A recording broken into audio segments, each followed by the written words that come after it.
I think sir को कोई net का इशू है, वो ज्वाइन नहीं कर पा रहे। चलें, जैसे ही कुछ ज्वाइन करेंगे तो वो स्टार्ट कर देंगे। हम जब तक देख लेते हैं, कुछ रिसोर्सेज देख लेते हैं और फिर हम कोई टॉपिक स्टार्ट कर लेंगे। हाँ, ऐसे ऐसे कर लेते, ठीक है। जब तक वो आते हैं। मीटिंग आखिरी हो चुकी है वैसे भी। जी जी।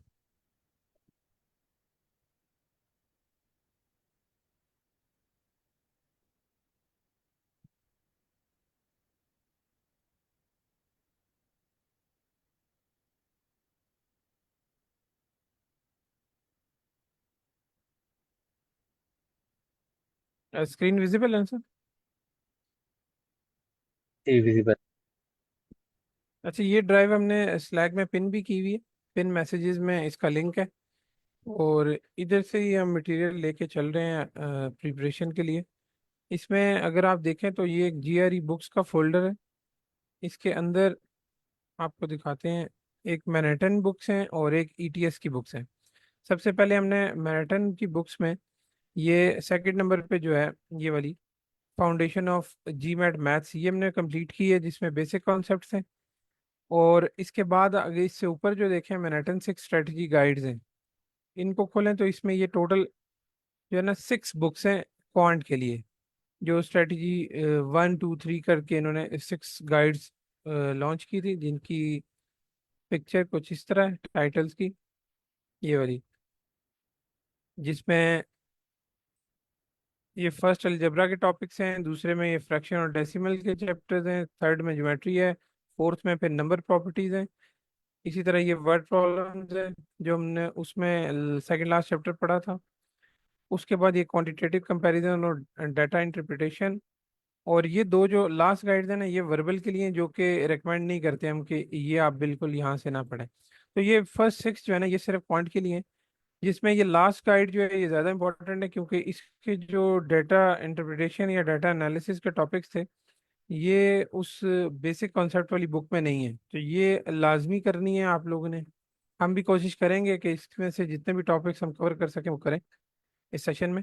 बहरहाल ये आपने अपने तौर पे लाजमी प्रैक्टिस करनी है, जो गाइड नंबर 6 है। बाकी शुरू वाले जो अलजबरा है या फ्रैक्शन है, ज्योमेट्री है, ये बेसिक कॉन्सेप्ट्स पढ़ के आए हैं। इन बुक्स में उनको मजीद डेप्थ में बताया है और कुछ स्ट्रेटजीज शेयर की हैं कि इनको आप इनके क्वेश्चंस को और किस तरह शॉर्टकट या किसी भी मेथड से सॉल्व कर सकते हैं।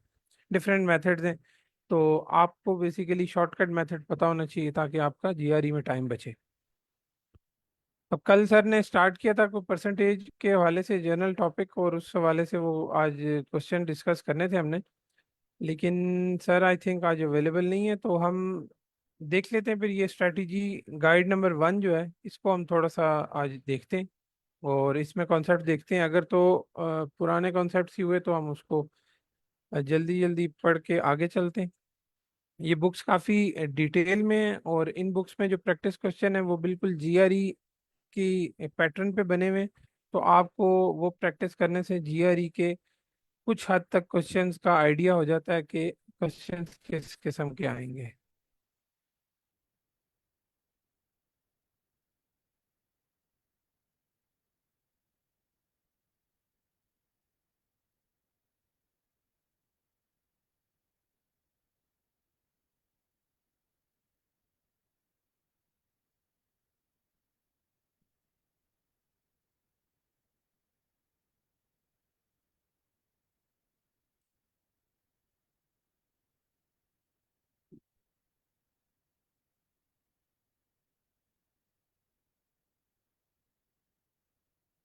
ओके, मैं गाइड ओपन कर लेता हूँ।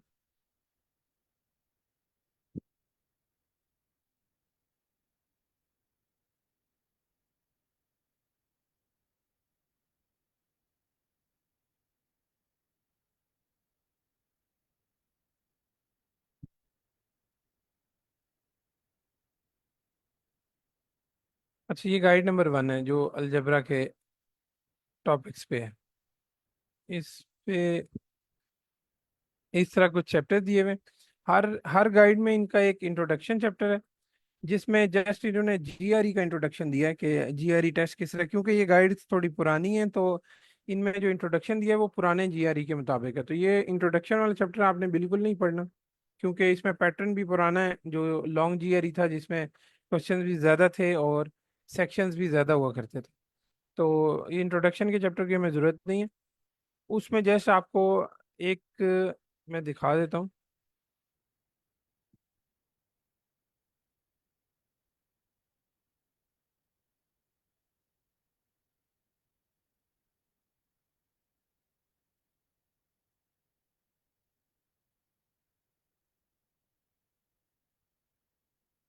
ये कुछ दिया हुआ है, कैलकुलेटर ना, कैलकुलेटर का यूज़ दिया हुआ है। ये आप ज़रूर पढ़ें।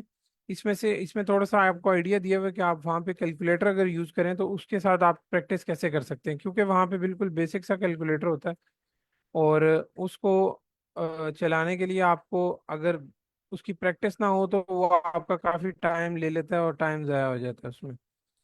तो आपको जीआरई पे जो कैलकुलेटर है ये मैनहट्टन की भी किसी वेबसाइट पे अवेलेबल है, गूगल पे सर्च करेंगे। मैं भी अगर मुझे लिंक मिलता है मैं शेयर कर दूंगा। तो उस पे आप ज़रूर उसकी थोड़ी सी प्रैक्टिस कर लें कि उस कैलकुलेटर में बेसिक फंक्शंस कैसे हैं और वो कैसे नज़र आता है। क्योंकि वो आम हमारे कैलकुलेटर की तरह नहीं है, उसमें बहुत ही ये बेसिक से बस एडिशन मल्टीप्लिकेशन डिवीजन और सब्ट्रैक्शन ही है, लेकिन वो भी हमें या तो क्लिक करना है या नम पैड से प्रिंट करना है तो वो नंबर्स आएंगे। तो उसके लिए आपको थोड़ा सा प्रैक्टिस की ज़रूरत है। प्रैक्टिस करेंगे तो फिर आप आगे चल पाएंगे।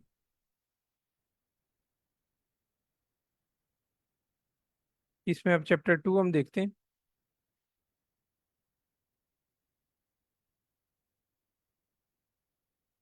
जो इक्वेजन हम पढ़ के आए हैं पहले। जो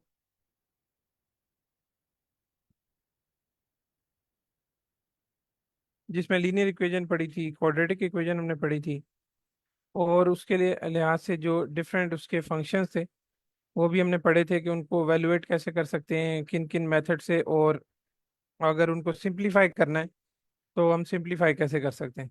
सिंप्लीफाई है कि उसको सिंपलेस्ट फॉर्म में लाना, और एवेल्युएशन का मतलब है कि उनमें जो वेरिएबल इन्वॉल्व हैं उनकी वैल्यू निकालना।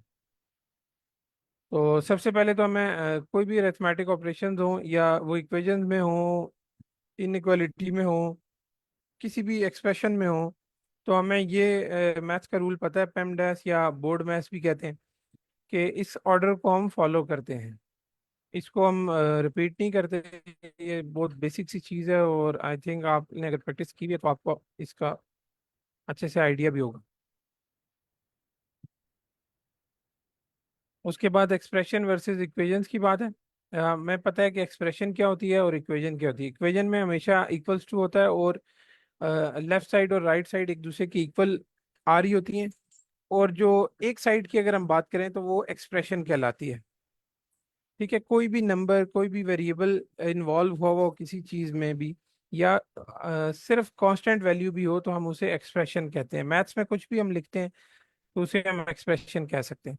लेकिन अगर उसके साथ इक्वल्स टू आ जाएगा और दूसरी साइड पे भी कोई चीज़ आएगी तो वो इक्वेशन कहलाती है। अब इनको सॉल्व करने के लिए हमने जो डिफरेंट मेथड्स पहले पढ़े हैं कि अगर तो हम वैल्यूएट करना चाहते हैं और वेरिएबल की वैल्यू हमें चाहिए होती है।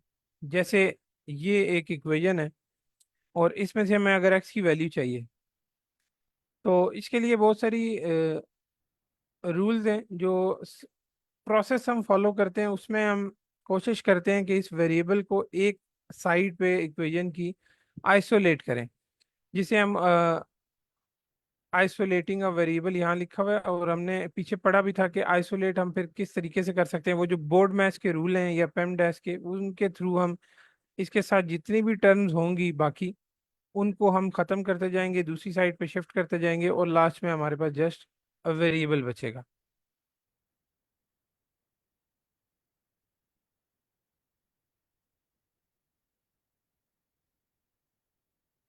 फिर ये इक्वेशन क्लीन अप मूव्स हैं। ये भी उसी तरह है कि आप इक्वेशन को क्लीन अप करते जाते हैं। अगर वेरिएबल आपके पास डिनोमिनेटर में होगा तो पहले आप डिनोमिनेटर को ख़त्म करेंगे, वेरिएबल को डिनोमिनेटर से बाहर निकालेंगे, और फिर आप उसको उसी तरह आइसोलेट करते जाएंगे और लाइक टर्म्स को आपस में कंबाइन करेंगे और वेरिएबल्स को एक साइड पे कंबाइन करके आप उनकी वैल्यूज निकालेंगे। ये बहुत बेसिक सी चीजें हैं, इसलिए इनको हम पढ़ नहीं रहे।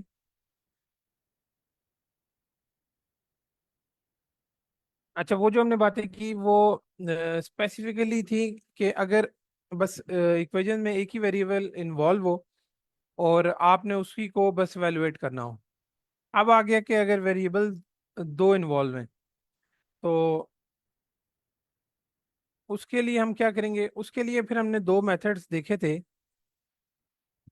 एक तो था सब्स्टिट्यूशन मेथड, जिसमें हम सब्स्टिट्यूट करते थे किसी एक वेरिएबल की वैल्यू दूसरी इक्वेशन में, या किसी एक इक्वेशन में, कि आपके पास दो इक्वेशन गिवन होती थी। एक-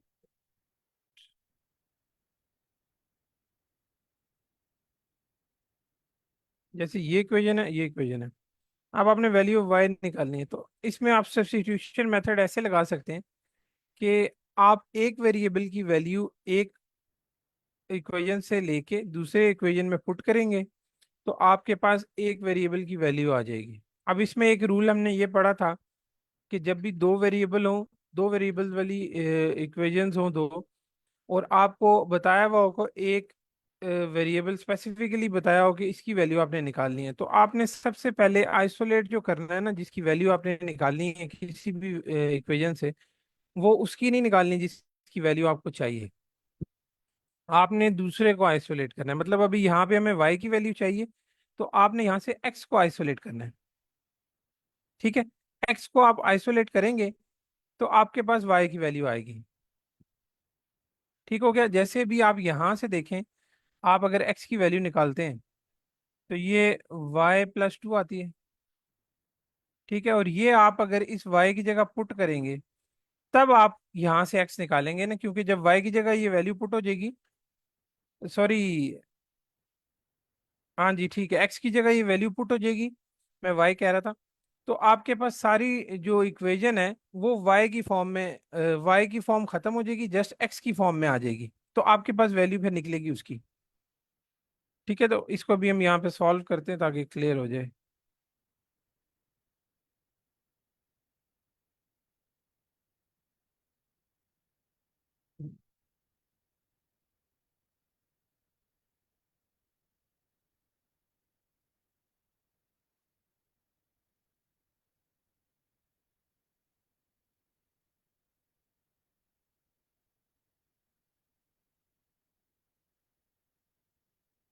तो ये हमारे पास x की वैल्यू आ गई। इस इक्वेशन से हमने वो वेरिएबल आइसोलेट कर लिया जिसकी वैल्यू बेसिकली हमें एंड पे नहीं चाहिए, हमें दूसरी की चाहिए। हमें y की वैल्यू चाहिए थी, इसको हमने आइसोलेट नहीं किया, बल्कि दूसरे वेरिएबल को आइसोलेट किया, ताकि हम अब इस x की वैल्यू इस इक्वेशन में इस x की जगह पुट करेंगे यहाँ 3x के साथ। तो हमारे पास ये कुछ इस तरह बनेगा, 3 × y+2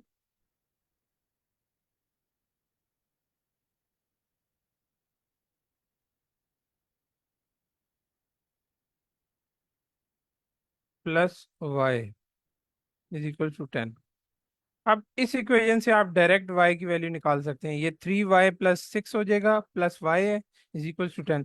तो आप इनमें से उसी तरह फिर y को आइसोलेट करेंगी, ये तमाम कांस्टेंट टर्म्स इस साइड पे आएंगी और यहाँ पे सॉल्व हो जाएंगी, तो आपके पास y की वैल्यू आ जाएगी। तो सब्स्टिट्यूशन में आपने यही देखना है कि जो जिस वेरिएबल की वैल्यू आपको चाहिए, आपने सबसे पहले उसको आइसोलेट नहीं करना, आपने दूसरे वेरिएबल को आइसोलेट करना है। जैसे हमने x को किया और x की वैल्यू निकाल ली, और वो आपने दूसरी वेरिएबल में दूसरी इक्वेशन में पुट की, और आपके पास फिर y की वैल्यू आ गई जो आपको रिक्वायर्ड थी। ये सर ने सॉल्व भी कर दिया, जैसे y = 4 आया।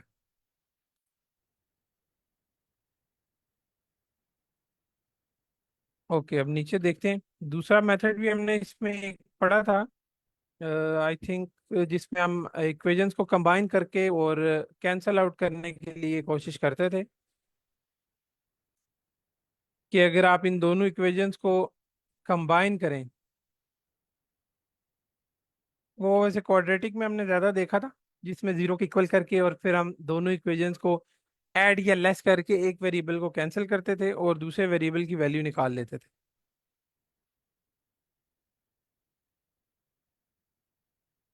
Okay, subtraction of expression. Subtraction तो जस्ट साइन के लिए बता रहे हैं कि एक्सप्रेशंस को जब भी सब्ट्रैक्ट करेंगे, ब्रैकेट होगी तो आपने उसको लाजमी देखना है कि अगर ब्रैकेट के बाहर है तो तमाम ब्रैकेट के अंदर टर्म्स पे वो सब्ट्रैक्शन अप्लाई होगी।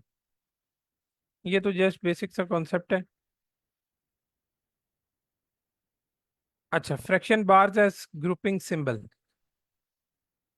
अब ये भी डिवीजन में एक बेसिक सा कॉन्सेप्ट ये है कि ये जो फ्रैक्शन बार है, ये आपको बता रही है कि ये जो टू है ये इस होल एक्सप्रेशन से डिवाइड हो रहा है। जस्ट एक्स से डिवाइड नहीं हो रहा बल्कि होल एक्सप्रेशन से डिवाइड हो रहा है।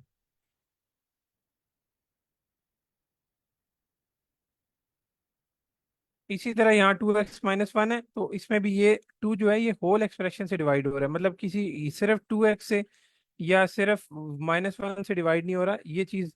वो कहते हैं कि पूरे ग्रुप से आपने उसको उसी तरह फिर डील करना है। जैसे अगर आप इसको अब टू को इधर ले जाते हैं तो ये तमाम से मल्टीप्लाई होगा। जैसे ये टू अगर सेंटर में इक्वल्स टू हो, आप दूसरी साइड पे इसको लेके जाते हैं तो ये इस पूरे ग्रुप से डिवाइड मल्टीप्लाई होगा फिर बाद में। तो ये जो ग्रुपिंग है ये ब्रैकेट्स की मदद से हमने देखना है। अगर ब्रैकेट ना भी दी हो तो हम उसको मल्टीप्लिकेशन में या डिवीजन में ब्रैकेट लगा के सॉल्व आउट कर सकते हैं ताकि हमारी कोई गलती ना हो कैलकुलेशन में।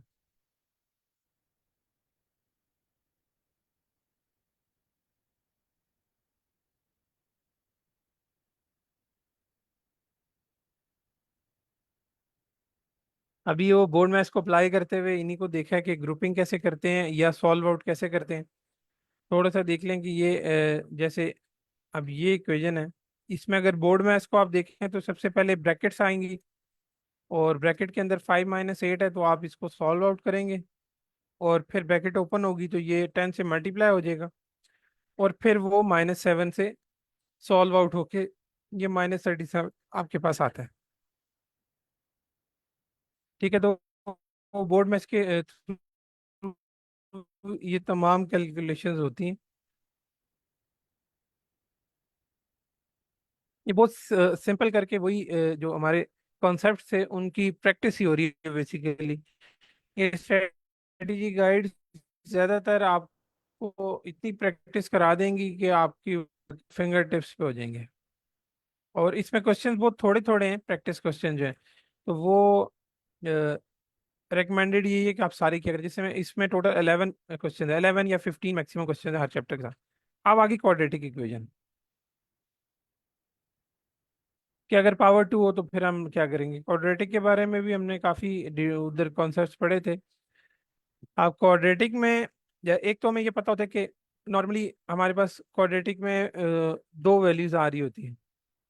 हम उसके फैक्टर्स बना लेते थे और उसकी दो वैल्यूज निकाल लेते थे। जैसे भी ये सिंपल सी इक्वेशन है एक, ये वाली। तो यहाँ पे एक्स की वैल्यू आ गई 2। ठीक है, लेकिन अगर आप एक्स की वैल्यू -2 भी साथ लिखेंगे तो वो भी सही होगी कि इसकी दो वैल्यूज पॉसिबल हो सकती हैं यहाँ पे। ठीक है, क्योंकि आपको पता है स्क्वायर रूट में हम दो वैल्यूज ले सकते हैं। अगर -2 का स्क्वायर लें तब भी वो 4 आता है और +2 का भी लें तब भी 4 आता है। तो ये चीज़ इन्होंने यहाँ की हुई है कि क्वाड्रेटिक में के केस में जब होता है तो आप उसकी दोनों वैल्यूज लेंगे, दोनों वैल्यूज कंसिडर करेंगे वेरिएबल में, कि वेरिएबल की वैल्यू आप दोनों ले सकते हैं। ठीक है, दोनों वैल्यूज आप देख के तो उसको सॉल्व आउट करेंगे। आप डिस्ट्रीब्यूशन मेथड हमने एक पढ़ा था कि डिस्ट्रीब्यूट कैसे करते हैं। डिस्ट्रीब्यूशन में फिर हमने एक तो सिंपल डिस्ट्रीब्यूशन पढ़ी थी कि अगर आपके पास जस्ट इतनी सी एक्सप्रेशन हो तो हमें पता था कि वो अंदर आराम की 3 मल्टीप्लाई होगा एक्स से, फिर +3 मल्टीप्लाई होगा 2 से। लेकिन जब ये क्वाड्रेटिक में बात है और वो हमने पढ़ा था कि FOIL से क्या बनता है, जैसे इन्होंने यहाँ पे ये लिखा हुआ है एफ का मतलब है मल्टीप्लाई फर्स्ट टू टर्म्स दोनों में, फिर इसी तरह आउटर टर्म्स, फिर इनर टर्म्स और फिर लास्ट टर्म्स। जैसे हमारे पास दो फैक्टर होते थे, इस तरह की शेप में देख लें, product of sum of two variables कह लें इनको।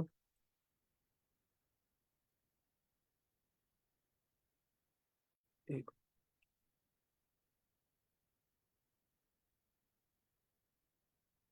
ये जैसे इन्होंने सॉल्व किया हुआ है। अब इसमें हमने एक और चीज़ पढ़ी थी कि चाहे नंबर्स हो, चाहे वो एक्सप्रेशंस हो जिनमें वेरिएबल्स इन्वॉल्व हैं, फॉलिंग मेथड बिल्कुल उसी तरह काम करता है दोनों के ऊपर। आप इनको उसी तरह सॉल्व आउट कर सकते हैं। अब ये जो है, ये हम क्वाड्रेटिक इक्वेशन को सॉल्व करने के लिए भी करते थे। अगर तो हमें इस फॉर्म में दी हुई हो तो हम उसे फॉइलिंग मेथड से वापस क्वाड्रेटिक इक्वेशन की फॉर्म में कन्वर्ट कर सकते हैं, इस फॉर्म में। और अगर हमें इस फॉर्म में क्वाड्रेटिक इक्वेशन दी हो तो हम उसके फैक्टर्स बना के इस फॉर्म में उसको कन्वर्ट कर लेते थे। ठीक है, और सॉल्व आउट करते थे, और इन दोनों फैक्टर्स को फिर हम जीरो के इक्वल लेके और एक्स की वैल्यूज निकाल लेते थे।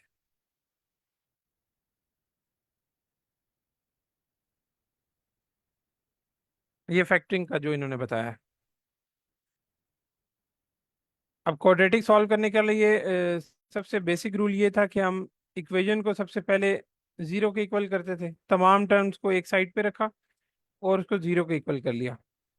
अब अगर ये क्वाड्रेटिक इक्वेशन इस तरह की फॉर्म में है, मतलब स्क्वायर की फॉर्म में दी हुई है, तो फिर हम उसके फैक्टर्स बनाते थे और कोशिश करते थे कि या तो उसके, जिस तरह हमने ऊपर पढ़ा, इस तरह के फैक्टर्स बन जाएं, या फिर अगर इस तरह के फैक्टर नहीं बनते इस फॉर्म में, अगर वो क्वाड्रेटिक इक्वेशन नहीं है, जो हमने एक पेट फॉर्म पढ़ी थी कि एक एक्स स्क्वेयर की टर्म और एक एक्स पावर वन की टर्म और एक कांस्टेंट टर्म हो, तो फिर हम इस तरह के फैक्टर्स बना सकते हैं उसके, उनकी इन दो वैल्यूज को देखते हुए, जो एक्स के साथ कोफिशिएंट होता था या जस्ट कांस्टेंट वैल्यू होती थी। लेकिन अगर इस तरह की फॉर्म में दिया हो तो तब भी हम उसको उसी तरह सॉल्व करते हैं। उसमें से हम देखते हैं कि अब इसके फैक्टर्स उस तरह तो नहीं बनेंगे क्योंकि इसमें हमारे पास कांस्टेंट टर्म नहीं है। वो हम करते थे, फर्ज कर लें 2t² टी प्लस, यहाँ पे अगर कोई भी कांस्टेंट टर्म दी हो, ठीक है, तो इसको जीरो के इक्वल रखते हैं। यहाँ पे अगर कोई भी कांस्टेंट टर्म दी हो तो हम फिर इसके दो फैक्टर्स बनाने की कोशिश करते थे कि एक फैक्टर यहाँ बन जाएगा और एक फैक्टर यहाँ बन जाएगा इसका, और उन दोनों को फिर अलग अलग इक्वल्स टू के जीरो के इक्वल करके हम टी की वैल्यू निकाल लेते। लेकिन अगर ये नहीं है तो आप इसको वैसे भी देख सकते हैं कि इसमें कोई चीज़ कॉमन आ रही है या नहीं आ रही। जैसे इस केस में ये टी कॉमन आ रहा है, और इसकी मदद से भी हमारे पास टी की दो वैल्यूज आती हैं। कैसे आती हैं? अब टी और टी प्लस वन है, इन दोनों को फिर हम जीरो के इक्वल करेंगे और इनको सॉल्व आउट कर लेंगे। एक जो एक T is equal to zero आ जाएगा और एक T is equal to minus one आ जाएगा। इसमें किसी को कोई कंफ्यूजन है तो बेशक पूछ लें।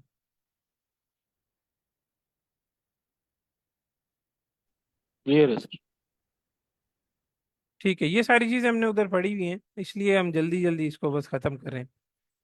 बहुत बेसिक सी वही चीज़ें हैं, इसमें कोई अलहदा से एक्स्ट्रा स्ट्रेटजी या कोई सेपरेट टेक्निक नहीं दी हुई। ये वही चीज़ें दोबारा एक्सप्लेन हुई हुई हैं कि आप क्वाड्रेटिक इक्वेशंस को उसकी फॉर्म देख के उसको उस तरह सॉल्व आउट करने की कोशिश करते हैं। जैसे भी ये देखें, चेक योर स्किल्स का क्वेश्चन है, इसमें से अगर आपने टी की वैल्यू निकालनी है तो वो तो सिंपल है कि टी है ही एक, तो आप उसको आइसोलेट करेंगे वेरिएबल को और आप उसको सॉल्व आउट कर लेंगे। फोर दूसरी साइड पे चला जाएगा और फिर 8 से डिवाइड हो जाएगा, तो वैल्यू आ जाएगी।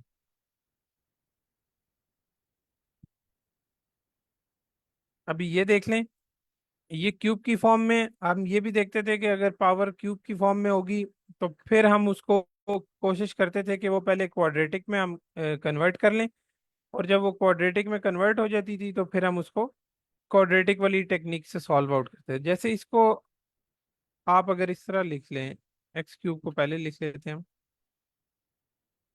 +2x²।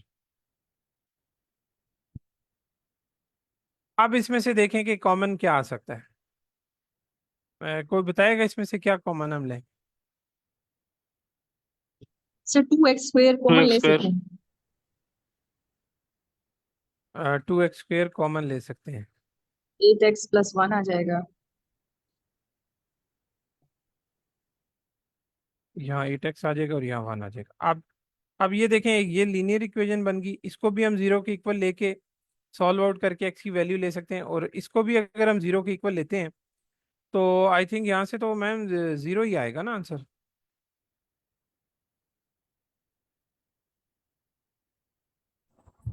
Yes sir.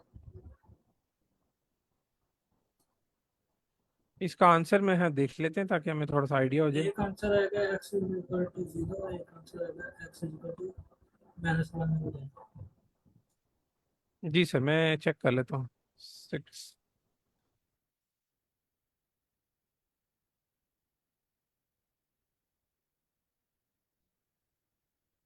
अच्छा, इन्होंने आंसर नहीं निकाले, जस्ट उसको सिंप्लीफाई किया। तो वैसे हमने वो ठीक निकाला है कि आप 2x² को भी जीरो के इक्वल ले लें, और फिर इसको भी अगर जीरो के इक्वल लेते हैं तो आपके पास एक जीरो आ जाएगा, ये 2x² वाली टर्म का आंसर। और इसका आपके पास जस्ट एक कोई वैल्यू आ जाएगी जो कि सर ने भी बताई है, -1/8 आई थिंक।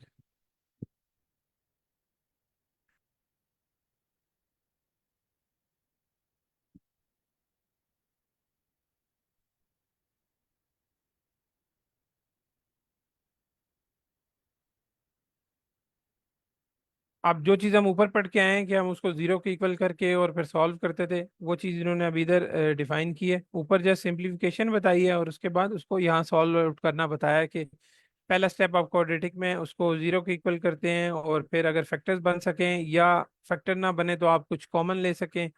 कॉमन लेके तो तमाम टर्म्स को फिर आप अलग-अलग एक्सप्रेशंस को जीरो के इक्वल ला के आप उनको सॉल्व आउट करते हैं। अब एक फैक्टरिंग जो हमने की पढ़ी थी कि अगर इस फॉर्म में दिया हो तो हम उसके फैक्टर्स कैसे बनाते थे। जैसे ये बनाए इन्होंने x+5 और x-2, तो इसके लिए भी हमने एक टेक्निक सी पढ़ी थी कि कैसे देख के आप इसको बनाते हैं। वो किसी को याद है? कोई रिवाइज कराना चाहेगा?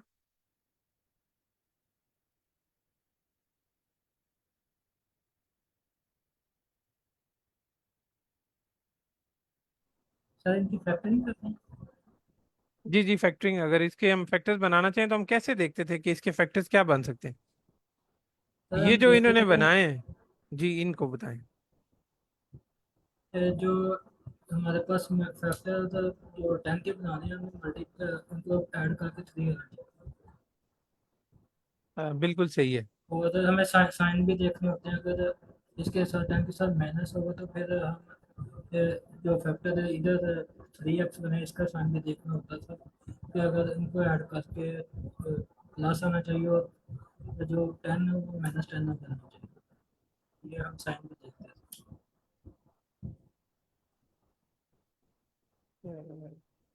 बिल्कुल सही बताया सर, थैंक यू।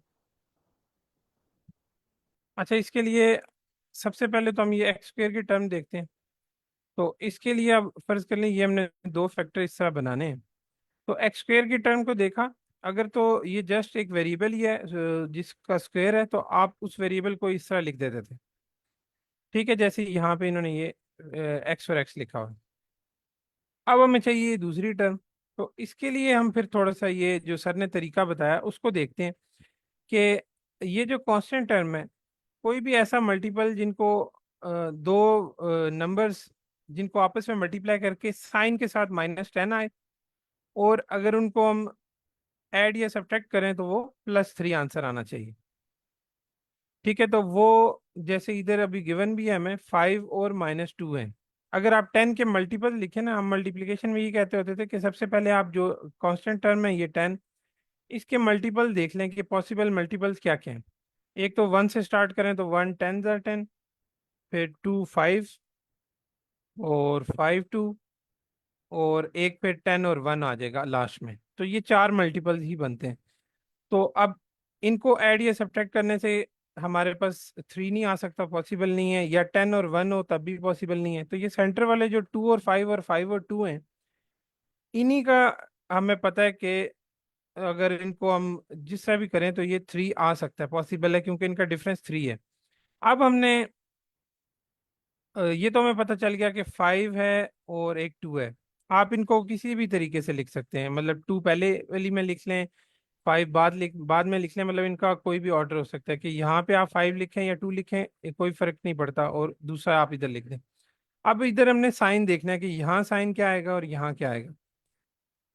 तो वो आप देखेंगे कि अगर मल्टीप्लिकेशन में आपके पास माइनस का साइन है, मतलब ये जो -10 है, ये आपको बता रहा है कि जो भी दो आपने नंबर्स लेने हैं, वो अगर इधर माइनस का साइन है तो आपको ये पता है कि उनके साइन हमेशा डिफरेंट होंगे, ना वो दोनों पॉजिटिव होंगे ना ही वो दोनों नेगेटिव होंगे इकट्ठे, तभी आपके पास माइनस का साइन आएगा ना। ये जो -10 है, कि उनके साइन जो है डिफरेंट है। अब यहां से हमें ये पता चल गया कि उनके साइन डिफरेंट है। अब वो क्या क्या हो सकते हैं उसको देखने के लिए हम ये एक्स का कॉफिशिएंट का साइन देखते हैं, +3, कि 5 और 2 का क्या साइन हम लगाएं तो हमारे पास +3 आएगा। तो +5 और -2 होगा, तो इनको जब हम आपस में ऐड या मतलब सॉल्व करेंगे तो +5 -2 +3 आएगा। तो ये बिल्कुल एग्जैक्ट आता है। अगर हम इसको ऑपोजिट लगा के देखें कि -5 हो और यहाँ पे -2 हो, ओ सॉरी +2 हो, अब मल्टीप्लिकेशन से तो हमारे पास -10 आ ही रहा है, लेकिन एडिशन से हमारे पास +3 नहीं आ रहा। तो ये चीज़ आपको ये कॉफिशिएंट का साइन बताएगी कि आप इनके साथ क्या साइन लगा सकते हैं। ठीक है, तो वो +5 और -2 ये हम करते थे, और ऊपर हम पढ़ के आए हैं कि जब हमारे पास ऐसा फैक्टर्स आ जाएं तो जस्ट हम उनको अलग-अलग जीरो के इक्वल लेते हैं और हम एक्स की वैल्यूज निकाल लेते हैं। ये इन्होंने कोई डायग्राम्स बना के बताया हुआ है, इसको हम नहीं देखते क्योंकि हमने सिंपली समझ लिया है और पढ़ लिया है कि उसको हम कैसे सॉल्व आउट कर सकते हैं।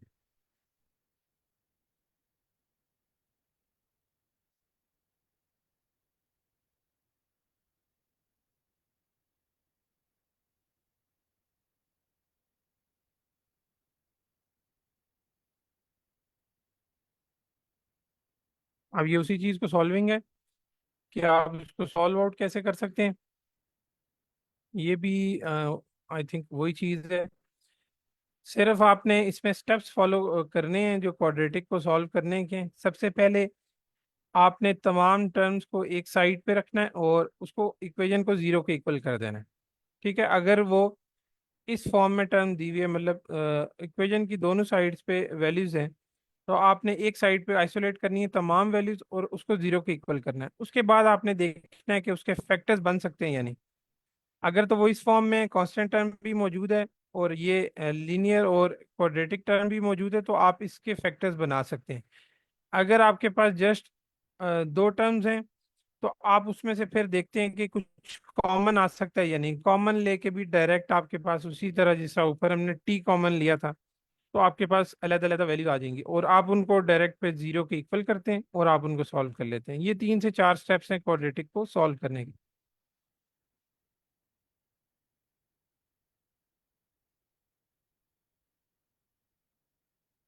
अब ये फाइलिंग मेथड उसी तरह दोबारा रिपीट हुआ है, लेकिन वो बता रहे हैं कि अगर आपके पास स्क्वायर रूट हो वैल्यूज में तो तब आप क्या करेंगे।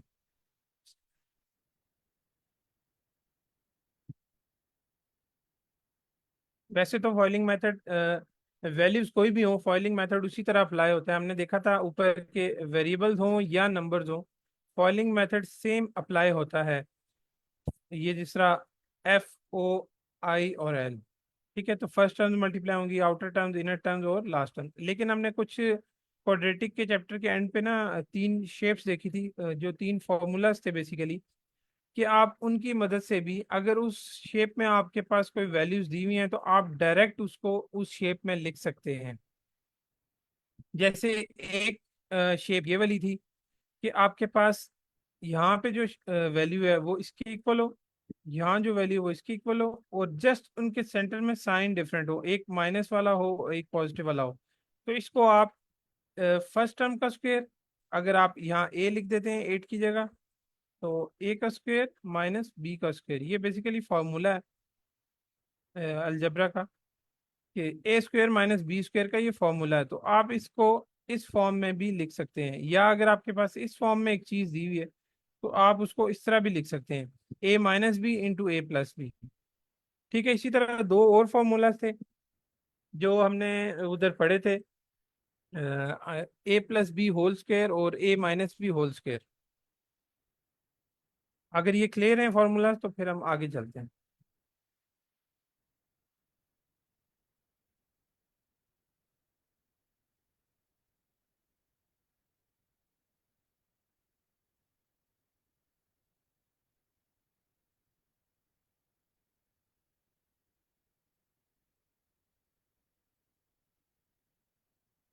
अच्छा चलें आगे देखते हैं।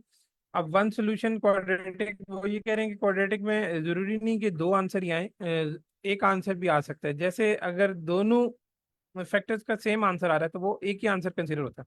जैसे इस केस में एक फैक्टर है x+4, एक दूसरा फैक्टर भी x+4 है, तो आपके पास x की वैल्यू -4 ही आती है दोनों में, तो आपके पास जस्ट एक वैल्यू आ रही है।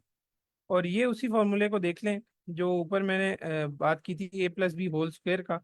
तो अगर इस फॉर्म में हो तो आप इसको इस फॉर्म में भी लिख सकते हैं, और अगर इस फॉर्म को उस फॉर्मूले में आप देखना चाहें तो आप उसको इस फॉर्म में लिख सकते हैं। जैसे ये x² 8x+16 था, आप देखें इसको x²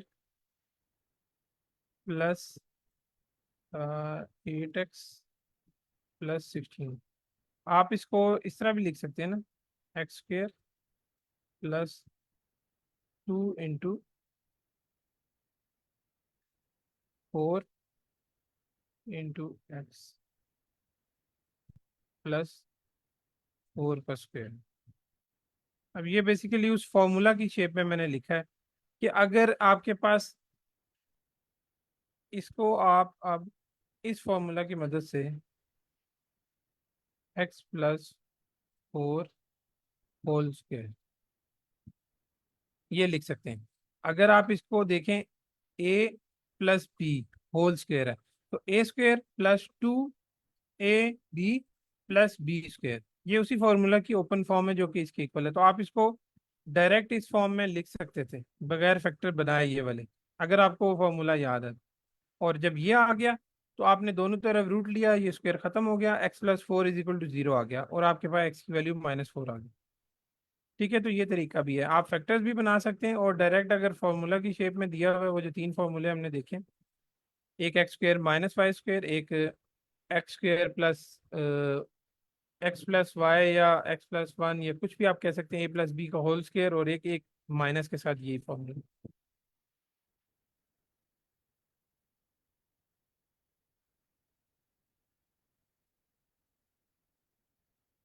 अब ये जीरो का बता रहे हैं कि कोई भी चीज़ जीरो से डिवाइड नहीं होगी, और जीआरई में ऐसा का कोई क्वेश्चन नहीं आता जिसमें किसी भी तरीके से जीरो नीचे आए, क्योंकि फिर उसका आंसर अनडिफाइंड हो जाता है।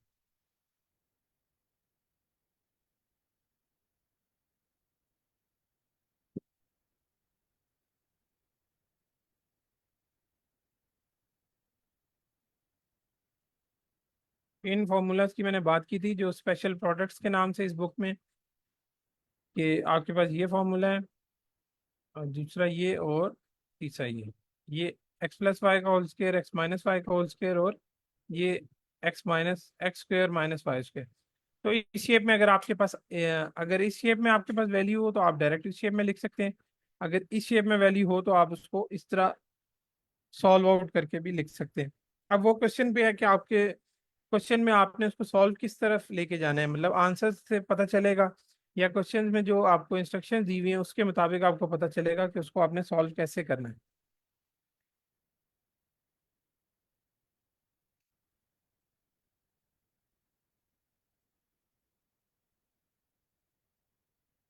ये चैप्टर यहाँ खत्म होता है।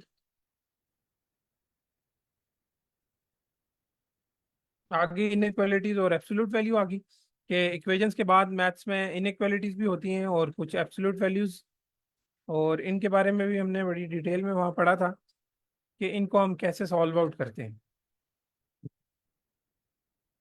जैसे बेसिक कॉन्सेप्ट हमने ये पढ़ा था कि इक्वेशंस जो है हमें वो एग्जैक्ट वैल्यू बता रही होती है किसी भी चीज़ की, लेकिन इनइक्वालिटी हमें जो है ना एग्जैक्ट वैल्यू नहीं बता रही होती, जस्ट कोई रेंज बता रही होती है कि इसकी पॉसिबल वैल्यू इस पॉसिबल रेंज के अंदर हो सकती है।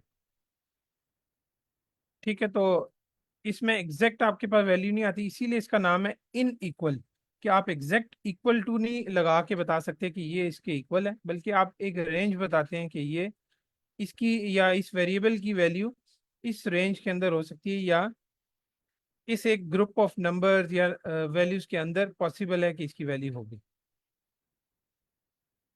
अब इन इक्वलिटीज में हमने नंबर लाइन पे ड्रॉ करके देखा था कि उसको हम कैसे रिप्रेजेंट करते हैं। आप इस एरो से उस रेंज को शो करते हैं, और इस ये जो सर्कल है इसके बारे में हमने बात की थी। अगर ये जिस पॉइंट पे ये सर्कल बना होता है जिससे हम स्टार्ट लेते हैं, अगर ये इंक्लूड होगा तो ये सर्कल फिल होगा इस तरह, अगर इंक्लूड नहीं होगा तो वो ब्लैंक रहेगा। जैसे y इज ग्रेटर देन 5, अब 5 से बड़ी तमाम वैल्यूज y के लिए पॉसिबल हो सकती हैं, तो लेकिन y नहीं 5 नहीं हो सकता, क्योंकि 5 से ग्रेटर ही बताया, तो इन्होंने ये ब्लैंक रखा। अब दूसरे केस में देख लें कि b is less than equals to 2, कि b की वैल्यूज 2 या 2 से छोटी हो सकती हैं, तो 2 के लिए ये इक्वल्स टू के ये जो बार लगी हुई है, इससे ये पता चल रहा है कि ये 2 वैल्यू भी हो सकती है। तो आप इसको दूसरी तरीके से इस तरह भी लिख सकते हैं, ये इसका मतलब भी यही है कि b की वैल्यूज 3 से छोटी तमाम वैल्यूज पॉसिबल हैं, और यहाँ पे भी इसका मतलब यही है। सिर्फ यहाँ पे एम्फसाइज किया गया है कि 2 से शुरू करें और 2 भी शामिल है। यहाँ पे जस्ट आपको ये बताया कि 3 से छोटी है, लेकिन अगर आप वैल्यूज की उसमें देखें कि वैल्यूज क्या क्या हैं, तो दोनों में सेम वैल्यूज हैं या सेम रेंज आती है।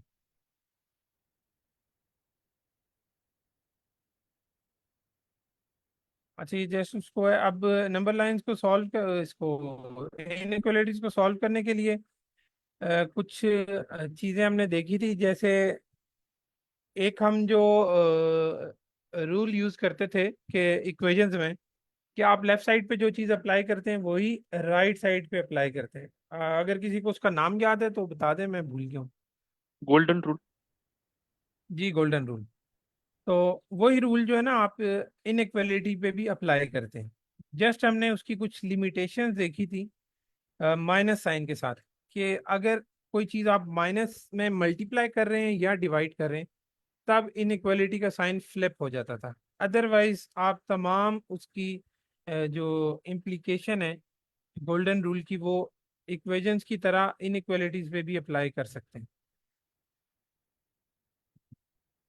अब इसमें भी उसी तरह इक्वेशंस की तरह ही, हम अगर किसी वेरिएबल की वैल्यू निकालनी है तो हम उसको आइसोलेट करते हैं, और आइसोलेट करने के लिए उसी तरह हम बोर्ड मैच रूल्स अप्लाई करते हैं और चीज़ों को शिफ्ट करते हैं दूसरी तरफ। और उसमें वो हमने ध्यान रखना है कि जब भी, अब ये एडिशन सब्ट्रैक्शन हमने देख लिया, जब मल्टीप्लिकेशन डिवीजन में जस्ट आपने ये ध्यान रखना है कि जब भी नेगेटिव चीज़ अप्लाई होगी, नेगेटिव नंबर या नेगेटिव साइन हम जब मल्टीप्लाई या डिवाइड करेंगे, तो उससे इनइक्वालिटी का साइन लाजमी हमने फ्लिप करना है। बस ये चीज़ आपने सिर्फ देखनी है, जैसे यहाँ पे ये लिखा हुआ है, ठीक है, स्विच द साइन, के लेस देन ग्रेटर देन में शिफ्ट हो जाएगा, ग्रेटर देन लेस देन में शिफ्ट हो जाएगा। इनइक्वालिटीज में मेन यही एक चीज़ है जो अक्सर हम करते हुए, अगर साइन फ्लिप ना करें तो वो इनइक्वालिटी ट्रू नहीं कहलाती, या उसके आंसर्स फिर ट्रू नहीं आते। अगर आप उसमें वैल्यूज पुट करके भी देखेंगे इक्वेशन में, तो वो ट्रू नहीं आएगी जब तक आप उसको फ्लिप नहीं करेंगे।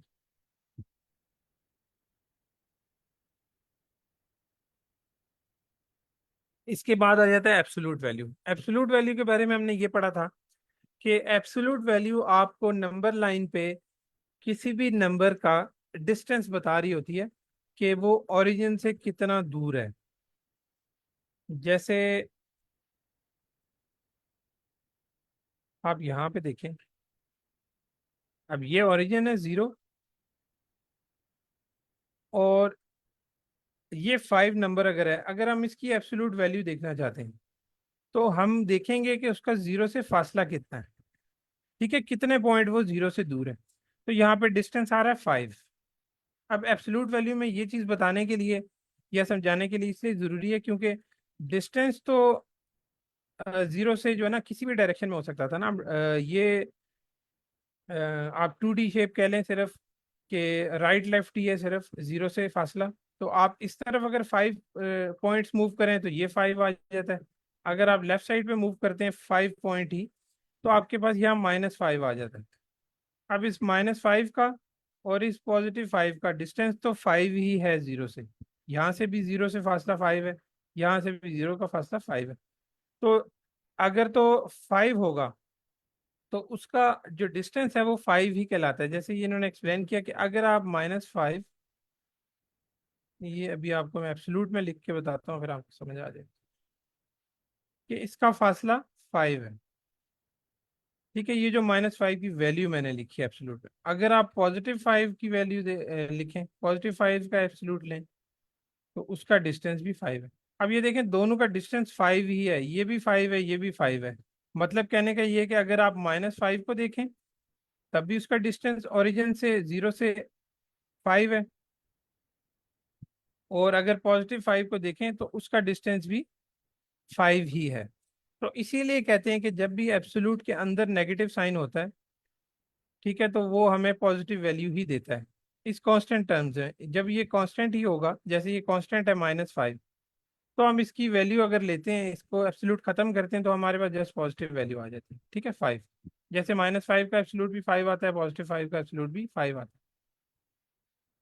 है। अब इसमें आगे हमने उसमें देखा था एब्सोल्यूट वाले चैप्टर में कि जब कोई वेरिएबल इन्वॉल्व होता है तब आपको एग्जैक्ट वैल्यू नहीं पता होती एब्सोल्यूट के अंदर क्या वैल्यू है। वो अगर तो कांस्टेंट टर्म वो हमने ऊपर देखा तो हम उसे पॉजिटिव कर देते थे अगर वो नेगेटिव हो, लेकिन वेरिएबल के टर्म में हमें पता नहीं है कि वो उसकी वैल्यू क्या है। तो हम फिर उसके लिए दो जब भी एब्सोल्यूट खत्म करते थे, पॉजिटिव के साथ भी ले लेते थे वैल्यू और नेगेटिव के साथ भी ले लेते थे।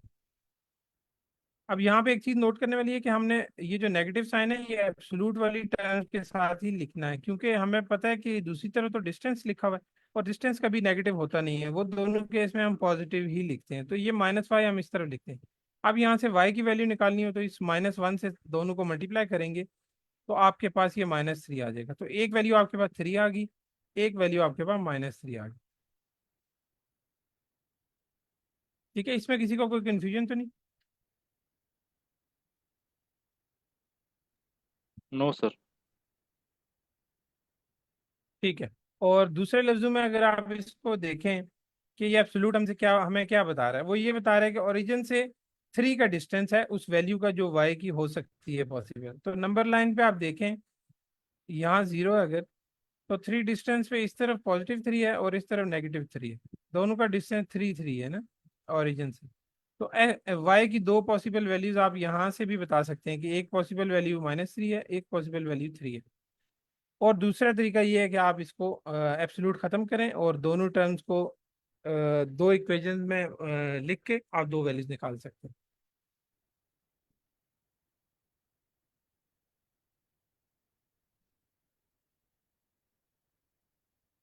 अच्छा, अब ये तो इक्वेशन के केस में हमने देखा था कि एग्जैक्ट वैल्यू हमें पता चल गई। अब एब्सोल्यूट अगर हमारे पास इनइक्वालिटीज के साथ आएगा तो उसमें भी हम इसी तरह करेंगे कि अगर वेरिएबल इन्वॉल्व है एब्सोल्यूट के अंदर तो हम उसे एक दफ़ा पॉजिटिव के साथ ले लेंगे, एक दफ़ा नेगेटिव के साथ ले लेंगे।